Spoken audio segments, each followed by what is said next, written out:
muraho neza bakunzi bacu, twongeye twabasuhuje, turizera ko mwamumeze neza, mwarwa rukundo mwadukandira subscribe.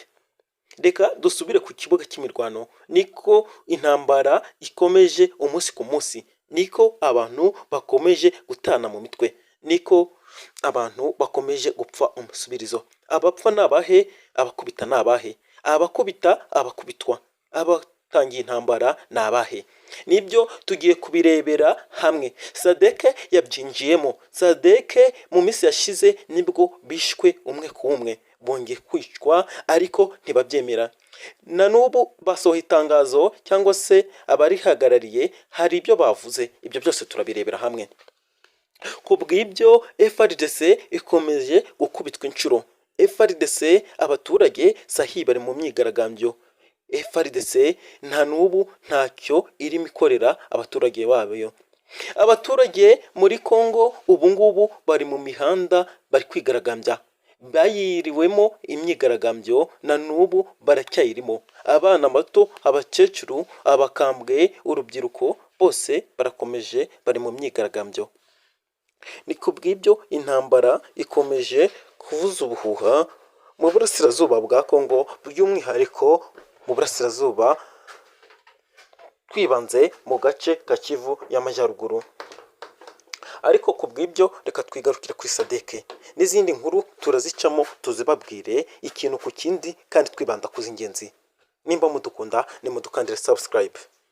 Reka tugere ku byo Sadeke yatangaje bivuzwe n'ubuyobozi bwabo, ku byo yavuzweho. Sadek na n'ubu ntiremera gutsindwa cyangwa gutsimbugwa na M23. Byaravuzwe mu minsi yashize uburyo abasirikare babo bakubise inshuro na M23 bakicwa, abandi bagafatwa mpiri, ariko ntibigeze babyemera. Ku bw'ibyo Sadeke hari icyo yavuze. Umuryango Sadek ufite ingabo zayo mu burasirazuba bwa Repubulika Iharanira Demokarasi ya Congo ziramagana ibivugwa ku ngabo zayo.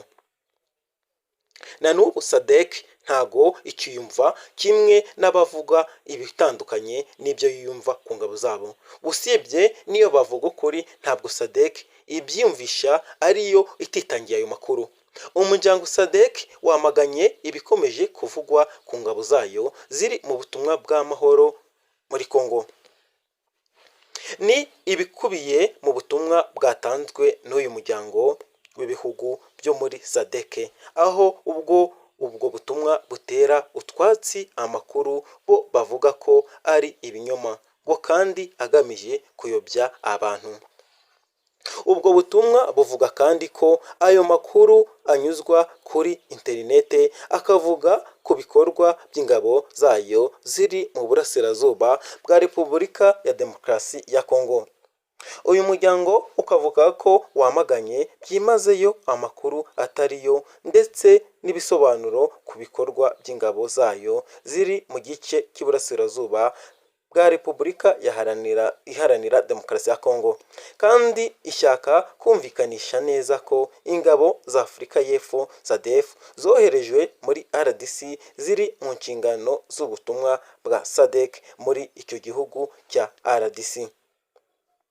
Ubu butumwa bukomeza buvuga ko kohereza ingabo muri Congo ari ukugarura amahoro, nta yindi nyungu babifitemo. Kohereza Sami RDC byemejwe n'inama idasanzwe ya Sadek y'abakuru b'ibihugu na guverinoma yabereye Windhoek mu gihugu cya Namibia, yabaye ku ya 8 z'ukwa gatanu 2023. Bukavuga ko ibyo biri mu nshingano zo gushakira amahoro n'umutekano Repubulika Demokarasi ya Congo. Ubu butumwa bwa Sami RDC burimo ingabo zavuye mu gihugu cya Malawi, Tanzania na Afurika y'Epfo. Sadek yatanze ubu butumwa mu gihe hari haheruka gutangwa amakuru ko ingabo za Afurika y'Epfo ziri mu butumwa bwa Sami DRC buri Repubulika ya Demokarasi ya Congo, ko hari izafashwe mpiri na M23 zifatiwe ku rugamba. Nanone hakaba hari andi avuga ko izo ngabo zisangira ubwiherero bumwe ari abasirikare barenga 600. SADC yasoje ubutumwa bwayo ivuga ko igiye kuzitangaza amakuru yerekanye n'ibikorwa byayo byo gufasha igisirikare cya Congo binyuze ku mbuga nkoranyambaga zayo. SADC ibyo yakoze cyangwa ibyabaye ku ngabo zayo ikomeje kwanga gutsindwa. Ingabo za SADC zageze mu burasirazuba bwa RDC ahagana mu mpera z'umwaka ushize wa 2023 mu rwego rwo gufasha guverinoma ya Kinshasa kurwanya umutwe wa M23. Gusa SADC na n'ubu yatsindwa itatsindwa ntabwo yemera gutsindwa cyangwa gutsimbukwa kwayo. Ni nako M23 ikomeje gufata uduce dutandukanye hariya mu burasirazuba bwa Congo, kandi niko SADC ikomeje gutitira no gutinya umutwe wa M23 kuko ukomeje gutsimbura abagome n'abanzi. Niko M23 yatangaje ko bagomba guharanira uburenganzira bwabo n'abaturage babo paka ku munota wa nyuma. Niko Laurence Kanyuka yavugaga kuri jenoside yakorewe abatutsi mu Rwanda, yongera kuvuga ukuntu ikomeje no mu burasirazuba bwa Congo kandi iyo SADC iriyo. Ati ni kuki jenoside ikomeza? Turabizi iyabaye ku Bayahudi irakomeza mu Rwanda, none se never again amahanga yemeye iri hehe?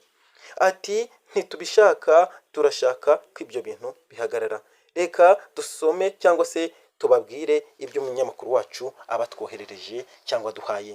Umuvugizi wa M23 mu bya politiki Laurence Kanyuka yagize icyo avuga bikurikiranye n'ibyo SADC ikomeza igira, kandi amahoro yararanze kugaruka mu burasirazuba bwa Congo.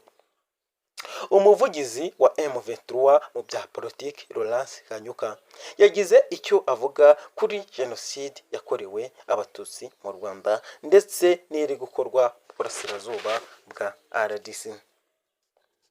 Yagize icyo avuga. Umuvugizi wa M23 mu bya politiki Laurence Kanyuka yibukije amahanga ko agomba guhagarika cyangwa kumva icyo barwanira n'icyo bagamije, agahagarika jenoside iri gukorerwa mu burasirazuba bwa Congo. Umuvugizi wa M23 mu bya politiki Laurence Kanyuka kandi yibukije amahanga ko kutubahiriza amasezerano kwayo biri mu byatumye jenoside mu Rwanda iba, kandi ko muri Congo iri gukorwa kugeza magingo aya. Bikubiye mu butumwa Kanyuka yashyize hanze kuri uyu wa gatanu tariki ya 5 z'ukwa kane mu mwaka 2024. Ubutumwa bwa Kanyuka butangira buvuga ko jenoside itazongera kubaho. Avuga ko ibi bitari amagambo gusa, ko ahubwo byari isezerano ryatanzwe nyuma ya jenoside yakorewe Abayahudi ndetse kandi na nyuma ya jenoside yakorewe abatutsi mu Rwanda muri Mata 1994. Ubutumwa bwa Kanyuka buvuga ko nubwo iyi ndahiro ikomeye amateka yagiye yisubiramo mu buryo butandukanye, ariko ko hakenewe kwishyira hamwe no kubishyira mu ngiro ndetse hagafatwa n'izindi ngamba zifatika. Iyo dutekereza kwibuka ku nshuro ya 30 jenoside yakorewe abatutsi, uwo ni Laurence Kanyuka mu Rwanda, bigaragara ko kuba amahanga atarubahirije aya masezerano byagize ingaruka mbi ku mateka y'isi.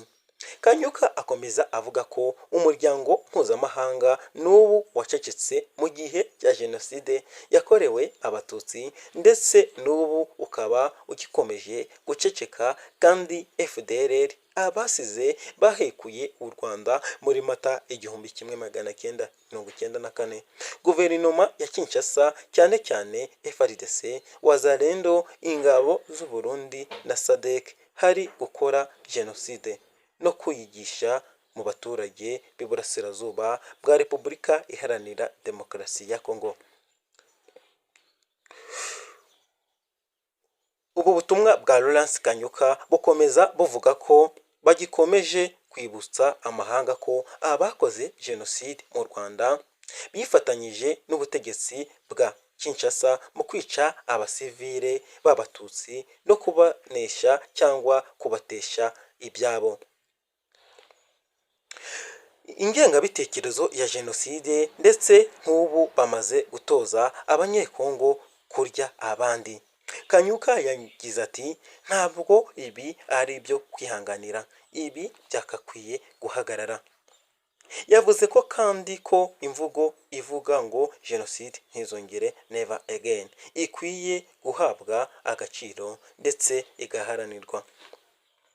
Ubutumwa bwa Kanyuka busoza buvuga ko ubufatanye bwa FDLR na Perezida Tshisekedi cyangwa igisirikare cye FARDC amahanga agomba kubikurikirana kandi akabaryoza ibyaha bakora imirimo yo kwica, gufata abagore ku ngufu no gukora andi mabi ashingiye ku kwigisha urwango ku banyekongo bavuga ururimi rw'ikinyarwanda. Yagize ati guceceka kw'amahanga ntigushirira abakoze jenoside gusa, kuko sibo mpamvu twaceceka, kuko binatesha agaciro imbaraga zo kwimakaza amahoro, umutekano n'ubwiyunge mu karere k'ibiyaga bigari. Umuryango mpuzamahanga ukwiye gufata ingamba zihamye bagafatira ibihano Tshisekedi na FDLR ndetse na MONUSCO kubera ko ishidikanya cyangwa ishyigikira ihuriro ry'ingabo z'ubutegetsi bwa Perezida Felix Tshisekedi. Gusa birakomeje, ntago birarangira nubwo bwose Kanyuka aba yavuze gutyo. Ubwicanyi burakomeje, ihohoterwa ntiryahagaze. Muri Kongo abantu bakomeje amakimbirane, niko abantu bakomeje kwicwa isaha ku isaha, ni nako buri ruhande rukomeje kwirwanaho. Ndakeka M23 sahiyi iri kugenda ifata ibirindiro umunsi ku munsi, ni nako FARDC ikomeje n'abarwanashyaka babo gutera M23 ariko M23 ikabyivanamo, ni nako M23 muri za mbaraga zayo zidasanzwe ikomeje gukubita ahababaza, inambura uduce dutandukanye igihugu cya Kongo cyangwa FARDC muri rusange. Ndagira ngo nkubwire intambara irakomeje, hari n'andi makuru turaje tubahe mu kanya. Uze gutega amatwi turakwihira amakuru kandi twaguhere ku gihe. Gusa ntago twagenda tutakwibukije gukora subscribe kugira ngo dutere inkunga yawe irakenewe. Gusa tukivugana hari amakuru angezeho aka kanya ko muri Kongo umuntu yapfuye yishwe na M23 kandi umuntu apfuye nabi bitewe n'igitero bashyitswe cyangwa batezwe kuri tariki ya 6 z'ukwa 4 2024. Umuntu arapfuye wo muri FARDC, ubwo ni umusirikare nyine wa FARDC wa Kongo, none apfuye yaragabye igitero kuri M23. M23 kibimaze kuba akamenyero, babagabyeho igitero bagerageza kwirwanaho, ni nako bafashe umusirikare wa Kongo. Gusa mu by'ukuri kubera uburakari bari bafite bamwishe nabi. Gusa turaje dukomeze tubaramburire turebe ku zindi nkuru, n'iyo nkuru turayibaha mu kanya. Eske wowe uba watubonye ute? Nimba watubonye neza tubwire, hari icyo twakosora tubwire muri comment, tubwire. Uburenganzira n'ubwawe. Comment irafunguye, mwaduha ibyo bitekerezo twe nibyo twishakira kandi turabakunda.